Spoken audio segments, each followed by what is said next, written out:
Hello and welcome. Today I'm going to be doing my September native plant garden tour. I've got lots of things still in bloom. My New England Asters looking awesome. We've got some beautiful great blue lobelia and some Canada goldenrod. And I've even got a little bit of sneezeweed back here that's still holding on. We've also got some things going to seed. So I'm starting to collect seed or starting to keep an eye out for when those seeds are ready.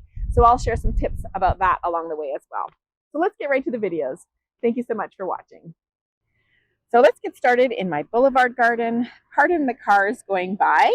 This is my Prairie Smoke, and I just discovered that this plant has a whole bunch of little plants within. So it's clearly spreading. This was only one plant before, and now we've got 1, 2, there's some new leaves. We've got 3, a ton. So this is awesome. It is clearly happy, and hopefully the new little ones that I planted in the other boulevard garden will do the same over time as well. Here is my ever-blooming Lanceleaf Coreopsis. I had a ton of blooms already. We've got seeds coming along in these little crispy pockets. We've got more flowers that have passed. I'm probably going to come and do a little bit of a deadhead here, collect some seeds, and then maybe even encourage a few more blooms before the end of the season. We've got a bloom there that's kind of passing, and we've even got some new blooms on their way. So this is definitely the longest blooming plant in my garden. So get some Lanceleaf Coreopsis if you don't have any already. Here are my volunteer milkweeds. We've got one here, which is the swamp milkweed, and another one over here, which is my common milkweed. I collected some seeds already, and some have escaped and are hopefully finding a home in gardens along the roadside. And then these seed pods are not quite ready. So once they kind of go brown and crispy and kind of crack open and start showing their seeds, that's when you know when they're ready. And I did a little video about that, so I'll put a link up there so you can see that if you want to collect seeds as well. Here's my nodding onion, just here, 1, 2, and then a wee bit over here. And this is pretty much how it has looked all season. This was its first year after being fall sown last fall. So hopefully next year we'll get some of those very cool blooms. These kind of sad little leaves here are what is hopefully going to be a beautiful blazing star in the future. I planted this as plugs a couple years ago and it still hasn't bloomed yet. So maybe next year will be its year. Here we have my prickly pear cactus. Now, I'm not entirely sure that this is a native species or perhaps a cultivar. So hoping next year I'll be able to confirm that when I see the blooms. We did have a bloom, so here's the little remnants of the bloom head right here. But unfortunately, I didn't see it while it was really open and beautiful. And that's kind of needed to determine the actual species. So next year, I'll have my eyes open for sure, promise. Here is my hairy beardtongue. So we can see the little dried seed pods here. I'm pretty sure that these are going to stay. I did open one and I found tiny little seeds. So just the smallest seed. See if I can get literally that tiny dot is a seed. So I'm going to come and collect some of these. I'm going to put this one into the ground, and then that way I'll be able to share it with others. So funny enough, this is the only Rudbeckia hirta that I have that I grew from seed from last year. It self-seeded and it is living in a crack in the road. None of the ones that I put in my gardens came back, but this one seems happy enough. So I'm going to collect these seeds from this super plant, and hopefully we'll get some growing in my actual gardens next year. Here's my new wood poppy from Ontario Native Plants. I planted this year. We had some flowers and then we had some seeds and they all kind of fell into the garden. So hopefully they're going to be happy and make even more wood poppy in my kind of part shade garden here for next year. Here is the happiest of my golden Alexanders, though I do see a bit of yellowing on the leaves, so not sure if that's telling me it needs a little something more. We've got a lovely flower here that has passed, and we've got a few little seeds developing. So we will leave those for the critters, or maybe they'll fall into the ground and then make even more golden Alexanders over here. Here's my closed bottle gentian. So how cool is this? I just planted this year and I've already got some blooms. So that's awesome. I'm not always expecting that. I'm pretty sure this bloom is on its way out. And then I have another one over here. And this bloom is definitely on its way out. And then this little curled leaf right here, I tried to open up, but there is actually the tiniest little spider making a home under there. So I'm just going to leave him be and let him do his thing. Here's my wild basil. We had some blooms and now they have passed. So hopefully they're making some seeds in there. Critters might be happy with them. And then hopefully this will spread nicely too, because it's just a wee thing right now. I'm not sure what this guy is, though he does look a little bit, he could be a Rudbeckia, who knows. And then over here, we've got my Foxglove Beardtongue, and we didn't see any flowers. I don't know if I should hold my breath on that for the rest of the season, but it's just establishing itself because this is a new one to the garden as well. Here is my little blue stem plant. It's starting to make seeds, so very cool. I love this plant in the garden. It is such a neat looking plant at all stages. I love the kind of frosty green and now the seeds, and then it turns almost like a rosy pink color into autumn. So lovely plant for the garden, though sometimes it does flop over a bit. You can kind of see it leaning over here as well. Here is my sneezeweed plant. We've had some lovely blooms, and now these are the seeds developing. You can just rub them with your finger, and you can see that they're a little kind of brown, orangey brown color. So I'm going to put those in the garden for now, and I'll come back and get a bit more to share with friends. But I have a feeling that the birds might be enjoying this into the winter as well. Here is my black raspberry patch. Now this is like quadrupled in size. It's looking awesome. I had a ton of little berries this year. Most were eaten by my toddler, but it looks like I'm going to get even more next year, which is very, very exciting. This plant is a pretty heavy grower, so it's a little aggressive, but I do feel like it's contained by the driveway over here and the grass to the right, so it'll get mowed if it does want to reach out to spots that I don't want it growing. Here we have the showstopper of September. This is my New England Aster. It is just buzzing with activity even as we speak. I don't know if you can see all the little critters kind of flying about. We've got small little bees, hoverflies, bumblebees. There's one right here. Whoop, where are you? Kind of hiding in amongst the flowers there. This is just such a beautiful plant. It's doing really, really well despite being in very dry conditions, though it has fallen a little bit. So you can see at the front, it's fallen over a bit on the sides. So I would like to have some lower growing plants in front of this. So this is definitely an awesome plant for the back of the garden. It's about 4.5 feet tall or so. And then we've got this one long stem at the back, which is probably a good almost 6 feet tall. So a lot of beautiful blooms.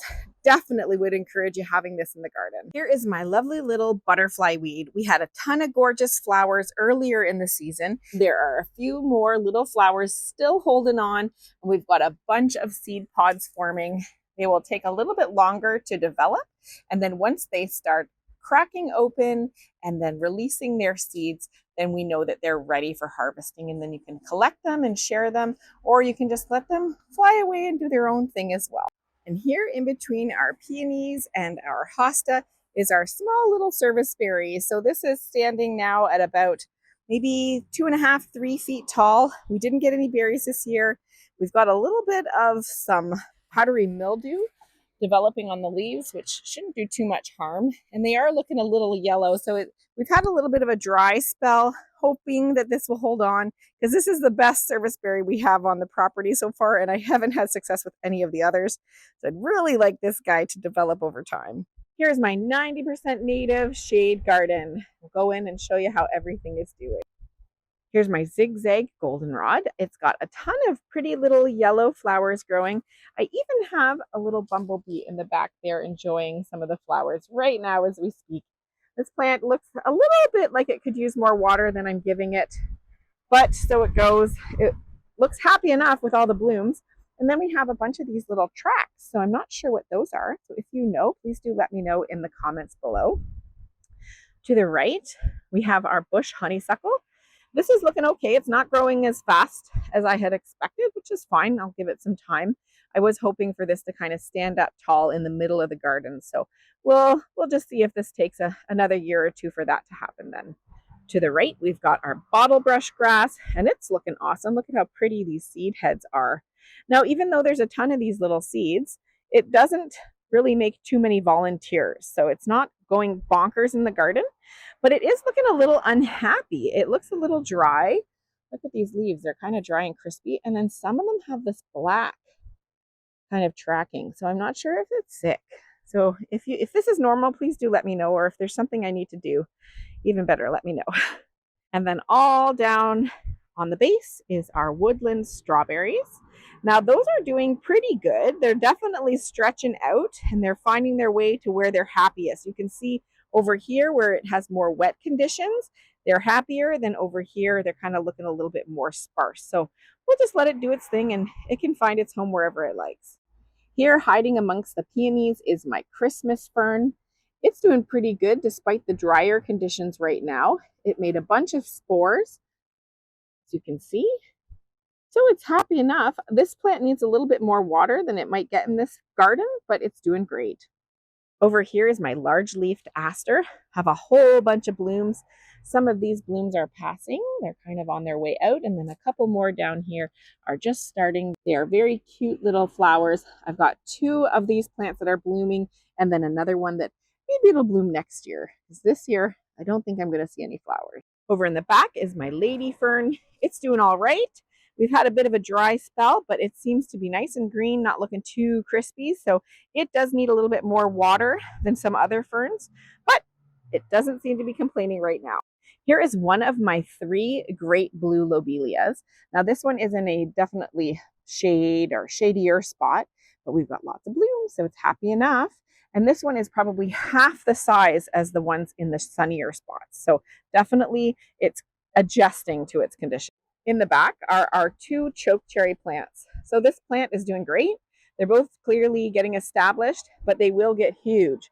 And that's what I wanted in this kind of back part of the garden, but I might have to contain it if it gets too big because they can get 20, even 30 feet in size. So I might have to kind of trim it as we go. Here we have the remnants of my trillium and jack-in-the-pulpit. These are ephemeral plants, so I wasn't actually expecting them to be here this long. So surprise to me. This jack-in-the-pulpit is looking pretty sad, so I might just trim that and move the leaves back into another spot in the garden. Here is my new wild ginger that I got from Origin Native Plants this year. This plant will make a mat, a low-growing mat in the garden. So this is one of the 3 plants that I have, and I'm really hoping it'll stretch its feet over time. Here we have my Canada anemone. So I have some here at the front, some newer ones in the middle, and then a transplant that I moved to the back here. And clearly the happiest ones are the ones in the front, which I didn't want here because they're a little too tall, but that's all right. We've got some seeds coming along. So when they get dry and crispy, then you can take them and use them for some winter sowing or fall sowing, or you can just leave them here and let the critters do their thing. Standing tall at the back is my Solomon seal. I love this plant in the garden. It does great despite any drought conditions. It stands up nice and tall and I think looks awesome. Here we have my marginal fern. It's getting crowded out a bit by my Japanese anemone. So I'm going to have to stake that a bit and hold it back so this guy has some room.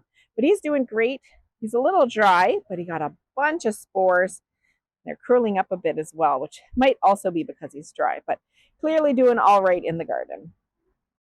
Here's my heartleaf foamflower, another plant that's getting crowded out by my Japanese anemone and others. But I do see that we've got some runners going back here. So that's pretty exciting. This plant is about 4 years old and really hasn't done much more than just this. So I am excited to see it kind of maybe branching out a bit. Though it is going back further into the shade, so who knows why. But either way, it is not a very aggressive grower in the garden. Here is one of my 2 red bud trees. It's looking great. We've got these cute little heart-shaped leaves, and it's probably doubled in size, if not more, this season. So it's growing pretty fast. Here is a volunteer fleabane that kind of made its home here in a random spot in the driveway, and it's still making pollinators happy. Look at, there's even this itsy bitsy little guy. Is that a bee? It's very tiny if it is. So this plant, honestly, why not let the volunteers go? Because you just never know what you're going to get. If you find it's invasive, tug it out, but otherwise you might get a surprise like this. Here's my wonderful swamp milkweed. This plant has done so well this year. We had beautiful flowers, and now everything is going to seed. So the seed pods are all coming along, and you know that they're ready for harvesting when they start popping open. So like this. So here you can say, oh, hello, the little seeds are peeking through. That one is ready to kind of pop that off and get the seeds out. I've got some videos on collecting milkweed seeds that I'll attach here. But then if you don't get them, they're going to fly away. So they open up like this, and then they will all just fly away in the wind. And that is natural. But if you want to collect these to make more milkweed, then you want to keep an eye on it so they don't all just escape. Standing up tall at about 4 feet, we've got our pale purple coneflower. This you can see, the little milkweed fluffs are all sticking here, but that's all right. I don't think the birds will mind when they come in for the seeds.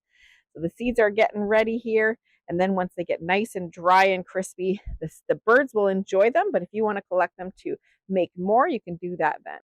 Here we have one of my favorites, my obedient plant. We had a ton of beautiful flowers, and now things are going to seed. So you can see they have these tiny little seed pods, which are so super cute. They will generally stay in the seed pods until you come to get them, and they're ready when they start going kind of dry and crispy like this. Now, if they do tip over, they will spill their seeds, so keep that in mind. And then they will make lots of babies. So I like to deadhead this plant to kind of contain it, but then also, of course, to share the seeds with others and to winter sow them or fall sow them so that you can get many more obedient plants in your gardens as well. Beside my obedient plant, you can see that there's a little sad patch of Scarlet Beebalm. I had a bunch of flowers. They were so beautiful, and now I've got seeds developing. We're going to let those drop and let them kind of establish themselves. I have been a little sad with my bee balm experiment over here. I want it to look lush and amazing, but really I can hardly even see where the bee balm is. So going to make sure that I weed some of this out to give it more space, but otherwise I'm just going to pray that they come back every year. Here is one of my 2 Paw Paw plants. I'm not sure how happy this is. I've been watering it more than everything else in the garden, but it is looking a little yellow. Maybe it's the time of year, but hopefully it is getting its footing and setting some nice roots in there so it can be happy here in the garden. And here is another spot for my sneezeweed. This one is still in bloom. So funny how in 2 spots in the garden, you can have totally different stages of the plant. So we've got lots of lovely blooms here. You can see they're kind of flopping over. So I might put these in a tomato cage next year to help them stand up a little taller. Here is my other red bud plant. This one is doing great. This one is bigger than the one in the front, which probably is because of the soil moisture, because the one in the front has a giant Norway maple that just drains the soil there. But you can see here we've got some evidence of leaf cutter bees, which is very, very cool. And again, this plant is growing very, very quickly, which is awesome because it's going to be big and beautiful in no time. Here is my sad little paper birch tree. Last year around this time, it did the same thing. The leaves went all brown and crispy, and then it did not fare well over the winter. I clipped off a bunch of the branches here, you can see, and then we had all this new growth. So I was confused. Are you happy or sad?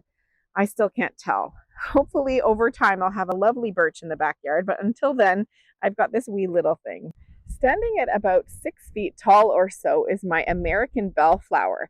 Now this is looking a little scraggly. Not sure how much I love that, but that's all right. We're still learning this plant. We've got a lot of these seed pods coming.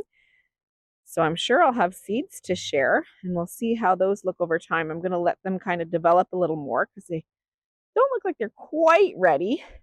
But yeah, what do you do with your American bellflower? Do you let it stay this tall? Do the birds come to it in the winter? Or should I be chopping this down and laying the stems in my pollinator pile? Here is my morning star sedge. Last month, I had one of those very, very cool seed pods, and this month it is gone. So something has come and got it. Alas, I will have no seeds this year, but that's all right. It still looks like it's healthy and it's doing all right in the base here. Lots of green foliage. So it'll come back next year and maybe I'll protect it a little bit better from the critters.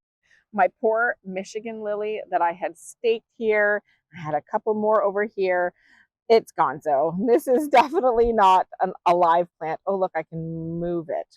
Yep, that's not connected to anything. Oh, shoot.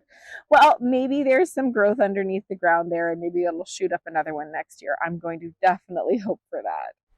So here is my Virginia Mountain Mint. I think this is all Virginia Mountain Mint. I've got a couple things kind of confusing me here. So this all smells very minty as I touch it, which feels lovely. It is laying down though, so it's kind of making a bit of a mat over here, but then we have some standing up. So I'm confused at how it wants to be. We've got some pretty flowers over here coming along. And then I've got some of my hairy Beardtongue over here too. So I've got a mix of things. I'm not sure it's in the right spot. I might have to move it in the garden over time. So here in between my sedum and my non-native phlox, we've got the wild columbine. Now the leaves are only about 1.5 feet tall or so, and then we've got these long stalks of seed heads that have formed.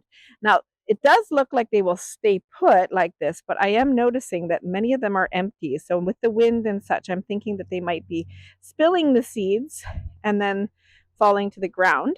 I am thinking I might leave these here just to see if they get nibbled up by birds and such over the winter, but I'm pretty sure that some of these are already empty. Yeah, I'm not seeing any seeds here, so they might already be in the ground. So it goes, birdies. So we've got a couple things going on over here and nothing that looks all that happy. This is my spotted beebalm. It had a ton of blooms, but they've all kind of fallen over. We've still got some lovely blooms here. As you can see, these tiny little spotted guys are the flowers. So there's still some coming. And then down here, we've got some seeds developing as well. So it's clearly doing all right, but I think I might put a little tomato cage here for next year to help it stand up a little taller. Over here is my woodland phlox, again, kind of laying down a bit. I also am thinking that it might need to be in a different spot because it gets crowded out by the spotted beebalm. So it might need a new home this fall as well. In the back here, I've got 1, 2, 3 little spots with white turtle head, and we've got blooms for the first time this year. Aren't these neat? They're kind of like a mouth. They can open and close like a snapdragon almost. We've got lots of blooms that have passed already, some that are not quite ready to bloom. And so this plant will bloom for a while, though it is showing me it's a little unhappy. I've got some dryness over here, so I'm not sure that it's getting the moisture that it needs, but it's still holding on. And I am noticing as I'm talking that I've got a couple things in here that I want out. This is nightshade, native, but not what I'm looking for in my garden, and lily of the valley, which has gotta go. Here at the front of the garden, though probably not the right spot for it, is my woodland sunflower. It's still got a couple of blooms holding on, a pretty little yellow flower in the garden, and a bunch of seeds that are on their way as well. Here in front of my other little patch of American bellflower, I've got my wee little spice bush plant. This is probably doubled or tripled in size this year, and it will get very, very big over time, up to 15, 20 feet tall or so. And this is a host plant for the spice bush swallowtail, so hoping to see one of those at some point. Over here, we've got some wild bergamot that I grew from seed this year, so hoping that this will establish itself well. I planted it in a few spots in the garden because despite it being easy to grow for some, it has not lasted through a winter yet with me. And I'm wondering if that might be because it was in the boulevard garden. So we will see. Here at about 5 feet tall or so, I have my tallest and happiest great blue lobelia. I've even got a little pollinator going to all the beautiful little flowers right now as we speak. This is so happy here. This plant needs a little bit more water, and I think it's happier in this kind of more parched sun spot than my shady spot in the garden. And it is definitely doing great. I'm going to have a ton of seeds here for the birds, for the critters, and I'll definitely be sharing some with friends as well. Here, standing up nice and tall beside the great blue lobelia, is my Canada goldenrod. I had a ton of babies because I let this go to seed last year. This year I will be deadheading it because I didn't want that many babies in my garden, but I did let this one go, and it is so beautiful. The pollinators just love this plant. It is absolutely gorgeous, tall and yellow, and it looks like sunshine. And I do love it together with the great blue lobelia, though it is commonly beside New England Aster, as I see kind of in the wild. Here's my smooth rose. It's getting gobbled up by some sawfly larvae, if not other things as well. Where are those little guys? I don't know where they're hiding right now, but either way, they're not a native critter, but I have left them be because apparently they won't hurt the plant too much, and hoping they'll get gobbled up by birds, which might be the case already. This plant, I'm not quite sure where it's going to live yet. So it's in a pot right now on my porch. So if you have smooth rose in your gardens, I'd love to hear your thoughts on where it will be kept happy, because I've heard that it is a super aggressive grower. So I have to keep that in mind when finding its new home. So here's my one surviving little plant of rock harlequin. Now this plant is tiny, but I have been looking online and I think that it actually might get quite large, like the foliage may be a foot or so tall. So I am wondering where it will be happiest, if it's a border plant or maybe back a bit. You can see here that it's creating seeds. So this one tiny little plant is happy enough, and I'll collect those seeds, put it in here, and then I think I'm going to leave it in here for one more season before putting it in the garden, I think. Looking forward to hearing your thoughts on that. Here are my baby obedient plants. I have a whole bunch of those. I planted them from seed last year, and then the label disappeared. And so I have identified them. They are obedient plant, and I even had one blooming, which is a surprise when you're growing things from seed. You don't always have blooms in the first year. Thank you so much for watching. I hope you found the video interesting and helpful. If I missed anything, or if you have any tips to share, please leave those in the comment section below so we can all learn from each other. If you liked the video, please give me a thumbs up and consider subscribing for more native plant garden tours, gardening tips, and lots of gardening adventures along the way. Thanks again and happy gardening.